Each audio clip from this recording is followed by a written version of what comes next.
excited about AI and get them, inspired to learn more. Because I can tell you from my experience, kids who are age 7, 8, 9 are, as we speak, building applications on top of OpenAI plugins and SDKs. So all we can do is just give them a platform and inspire them. The rest they know what to do better than us. So I'll start off by simply igniting a thought in your mind that what if you're sitting here, right, hoping out of choice, but many situations one has to be in certain events, you cannot get out of it, and I see some of you smiling, so you understand what I mean. But what if you could be in multiple places without being physically there? Think about it. Or you could have a conversation with a loved one who's no longer there in your life, or a celebrity, a famous person, without meeting them. Or if I summarize, what if you could be immortal? So ultimately, if you see humanity, what are we trying to do? We are creating ways to be immortal. We want our legacy to be there. I mean, if you see, that's one of the reasons why people have children, right? They want their legacy to be there and they want to feel immortal. Now, how is it possible to be immortal? Physically, there are constraints, but can you be digitally immortal? Anybody wants to comment on that?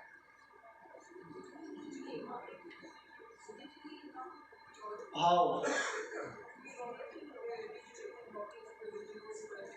No, so those are static, but I'm talking about a situation, let's say, if tomorrow I'm not there, can my children still have a conversation with me? Not look at my past recorded videos, but can they talk to me while I'm not alive? Well, that's possible. And the answer is AI. With AI, it's possible to create a digital avatar of yourself and you can have a conversation with anybody. So I'll show you a couple of examples. You could do it for yourself, you could do it for a famous person, you could do it for a public figure, and you would not be able to tell the difference. And you would feel that you are having a conversation with the same person. So again, I'll not theoretically talk about it, but I'll show you. Apologies for the audio because I don't have to. Got me thinking about my full-time employees and their ability to survive on $8 an hour in New York City. Foremost in all of our lives has been the loss, grief, felt by the people who are like most of us don't get our health care through the marketplace, through our job, or through that year or better. And what you should know is that thanks to the Affordable Care Act, the coverage is better today than it was before. Women can get free checkups. You can't get charged more just for being a woman. So just with 40 hours of pay, I can create a synthetic version of it. Some progress, at least in the small confines of legal. I think it's real important. So this guy is talking, and whatever he's talking is getting replicated on Obama's. Make sure you do America's businesses have created 14.5. So this was just a small example to show you that what's happening right now. So it's not a concept which I'm talking about, it's already there. And as low as 14 hours of, so you could show me your 14 hours of old videos and I can create a synthetic version of you, your digital twin, and just imagine the endless possibilities. As an educator, I could have a digital version of me doing content in classroom. And mind you, I can do it in multilingual. I can do it concurrently in any place in the world. So I could be doing this session, or my digital version could be doing this session at any number of places across the world, and I might be sitting on a beach in Goa. So it's possible as of today. So with this context, I wanted to quickly chat about that. One, you might say, this is happening in the world, so what do I do? Good that a digital version is being created. So how does it impact me? Or if I am a student right now in grade 6 or 7, What does it mean for me? Right? There is a small snippet from Dilbar. I don't know if people read it. I like it. So a robot is asking people that I want the job I take first. And one person, like all of us think in our workplace, says that you can never do my job. And he said, I'm already doing your job. He said, but you're not doing anything meaningful. So he said, right, let that sink in. So the serious connotation of that is that most of us in our workplace feel that we are doing something which is indispensable, which cannot be done, which is a decision-making capability or higher order cognitive function, which cannot be done by any technology. And it's been true for last 50 odd years, because when we talk about automation, that's been the case, right? The lower cognitive tasks have been automated, but higher order have not been. But here's now the kicker. With AI, you can also make some of these tasks autonomous. Can anybody in this room tell me the difference between automation and autonomous system? Anyone?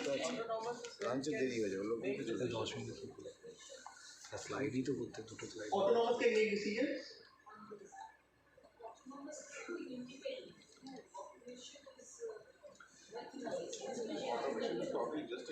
No, but let's say I've created a tool which automatically picks up, I'm taking a finance, boring example, but a real one, which automatically picks up invoices and puts it into a shared folder and picks up the details and automatically posts into ledger.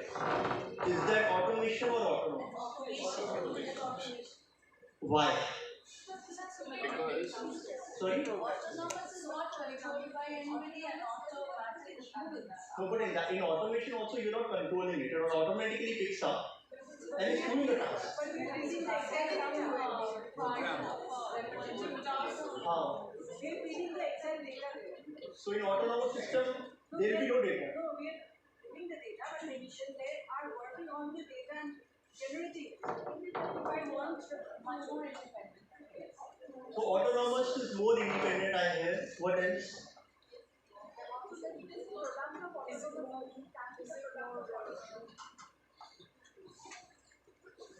Sorry, I've been told about to be mindful of time. So in the interest of time, I'll move fast, otherwise it's very close to my heart. So I'll quickly summarize the difference between automation and autonomous. And this sets the tone for AI. Because many times you would hear conversation that, and I think we're already hearing it, right? This is an AI enabled tool. Or I have a ERP software which is AI driven, right? And finally when you get into the depth of it, you will realize that there is not much AI. So the core difference between automation and autonomous is that automated systems are deterministic. So they are based on rule-based engines that if this, then a certain action will occur. While autonomous systems are probabilistic or stochastic, which means that it will tell you a weighted mean of probable options and then give you an outcome with a certain confidence interval. But it will not give you a deterministic outcome. Many of you might have seen in the malls, shopping malls, when you go now after COVID, you get a bounding box on your face which talks about as you move closer to it, it identifies you as a human being. Whilst the automated system was, when you move towards that manual thingy which just keeps on anything and says certain object has passed through these barriers. So that's the key difference. So whenever you are talking about AI, you need to differentiate between automated systems and autonomous systems. Again, in the interest of time, what I wanted to show you one more interesting video in terms of what's possible. Yes, ma'am. Can I ask one question? Yes, ma'am. Will it replace the teachers? India is a country of huge population. We are reaping the dividend. At the same time, it is really a terrible question coming to my mind where there is a lot of mediocrity, just stuck in the rut of mediocrity.